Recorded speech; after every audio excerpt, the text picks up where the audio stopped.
नमस्कार। विवेक की गहरी सोच में आपका स्वागत है।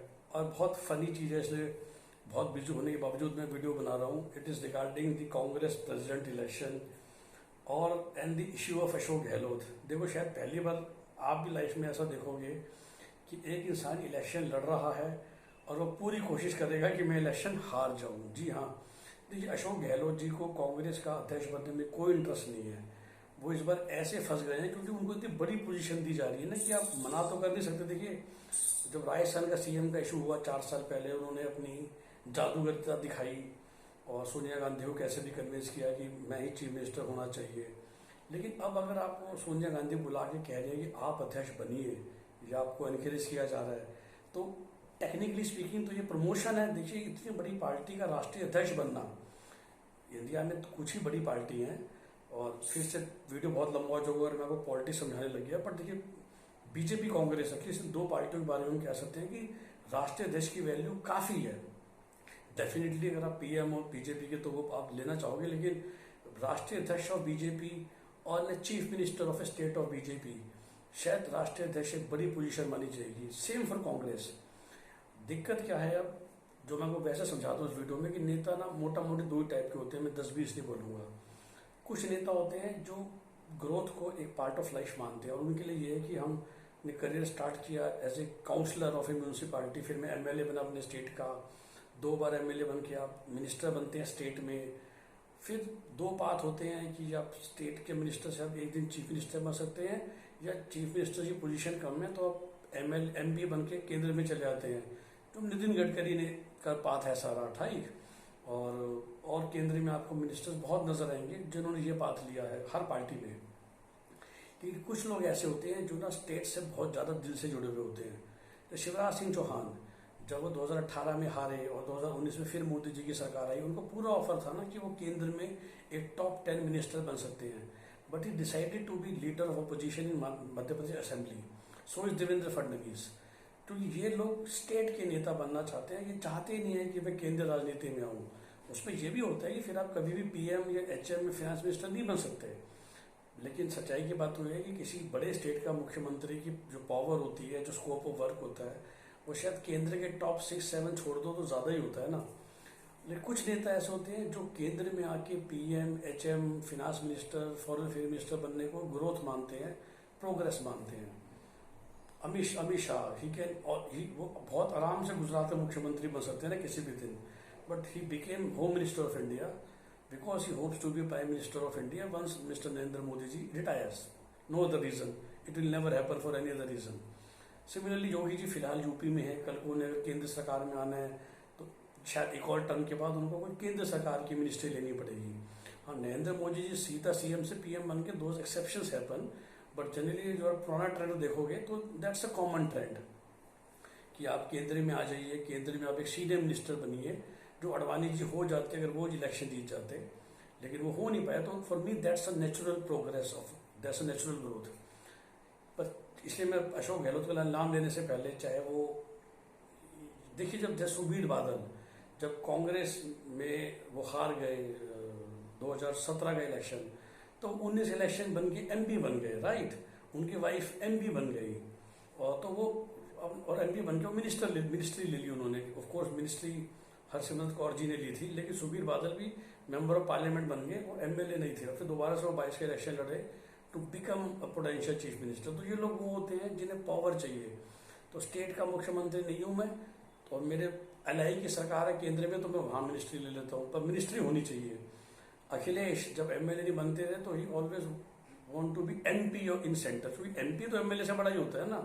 अब की बार उन्होंने बहुत बड़ा स्टेप लिया, एमएलए बन के लीडर ऑफ अपोजिशन बनना है असेंबली में। तो एक मैसेज दिया यूपी की जनता को कि अब मैं केंद्र में नहीं जाऊंगा, मैं राज्य की राजनीति करूंगा, चाहे पक्ष में चाहे विपक्ष में। तो एक स्टैंड है जो आपको लेना होता है।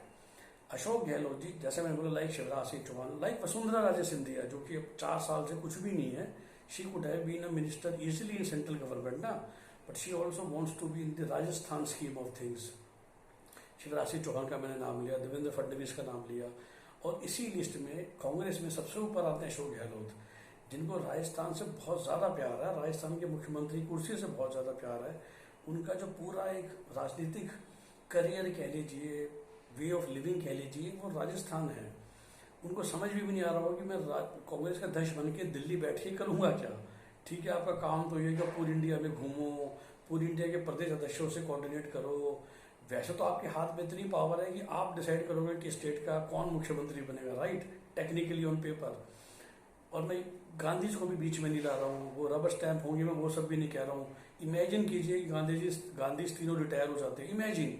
और Ashok Gehlot is one man absolutely powerful Congress president without any influence of anybody. Even then he would like to be Rajasthan का मुख्यमंत्री देन अध्यक्ष। क्योंकि अध्यक्ष देखिए, आप एक पार्टी के अध्यक्ष हो, पर आप स्टेट के सीएम हो। कोई स्टेट की पुलिस आपको बिलोंग नहीं कर रही, कोई लॉ एंड ऑर्डर आपके पास नहीं, कोई सलाम नहीं कर रहा सुबह शाम। ठीक है, आप ही का कोई मुख्यमंत्री आपको जेड प्लस सिक्योरिटी दिलवा देगा, आपको वो इज्जत दिलवा देगा। लेकिन जो मुख्यमंत्री को इज्जत, पावर, रिस्पॉन्सिबिलिटी का सेंस मिलता है, वो एक पार्टी अध्यक्ष को तो मिल नहीं सकता। एक पार्टी अध्यक्ष तो बेचारे पार्टी के लिए काम कर रहे हैं, संगठन के लिए काम कर रहे हैं। अशोक गहलोत जी तीसरी बार के मुख्यमंत्री हैं। जब मुख्यमंत्री नहीं होते थे तो या पोजीशन में असेंबली में होते थे या बीच में केंद्र सरकार में रहे। देखिए, सिर्फ और सिर्फ पार्टी के लिए काम करना उन्होंने बहुत सालों से नहीं करा है, बहुत सालों से। लेकिन जब आप ये जाते हैं तो आप सोचे ना एमएलए होंगे ना एमपी होंगे, ये जरूर हो सकता है, जरूर हो सकता है कि बाकी वो जीत जाएगी इलेक्शन तो 2024 में शायद उन्हें एमपी लड़ाया जाए।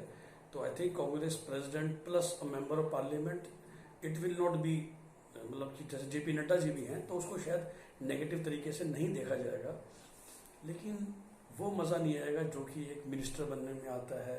या जब वो राजस्थान में मिनिस्ट्री नहीं भी थे तो लीडर ऑपोजिशन होते हैं हमेशा, और लीडर ऑपोजिशन को हमेशा वही रिस्पेक्ट, वही सब कुछ मिलता है। It's a cabinet minister rank अगर आप लीडर ऑपोजिशन हैं। तो ये सब दिक्कतें हैं। और मैं वही कह रहा हूँ कि शायद ये पहली बार ऐसा चुनाव मुझे लग रहा है कि अशोक गहलोत जी पूरा जोर लगाएंगे चुनाव हारने के लिए। शशि थरूर जी जीते, कोई तीसरा जीते, ताकि वो गांधी परिवार की बात मान के इलेक्शन लड़ भी गए, चुनाव हार गए। अब भाई अब अपना अपना देख लो, मैं तो वापस राजस्थान। देखिए, ही वुड, अगर साहब नहीं भी बनते मुख्यमंत्री, एमएलए बन के he would be happy to just live in Jaipur. मैंने कहा ना, he is a hard core ground level politician. उनके हर जगह दोस्त है, बीजेपी की सरकार बनती है, इन पॉलिटिशियन का काम होता है अपनों का काम कराना, अपने दोस्तों का काम कराना, और हर जगह अपनी कमीशन अपना कट रखना। इसी को हम इंडिया में जमीनी नेता कहते हैं, राइट, जिनका अक्रॉस पॉलिटिकल पार्टी कनेक्शन होते हैं कि सरकार किसी भी की भी हो, कोई सरकारी ठेके दिलवाने, कोई फेवर लेने देने, वो सब ये खुद मुख्यमंत्री हम छोटे बीजेपी वालों के सारे काम करते होंगे एंड वाइस वर्सा। पार्टी की राजनीति करने का, पार्टी को बढ़ाने का जो जज्बा चाहिए, जो जेपी नड्डा में है, या जब अमित शाह ने यूपी के लिए काम किया 2014 में और 19 तक उन्होंने कोई मंत्री पद नहीं लिया, आप ध्यान कीजिए, तो वो सिर्फ और सिर्फ पार्टी के लिए काम करते रहे। वो बहुत बड़ा, उसके लिए एक विजन चाहिए, एक मेंटल थॉट चाहिए। I don't think Ashok Gehlot ji या हुड्डा जी के पास इस तरह के विजन है कि बिना पावर में, वो मिनिस्ट्री की पावर चाहिए ही चाहिए for your day to day life. तो ये तो पूरा यकीन है कि वो हारने का पूरा जोर मारेंगे। देखते हैं आगे ये वक्त क्या करवट लेता है, किस करवट लेता है। नमस्कार, आपका दिन शुभ हो, बाय।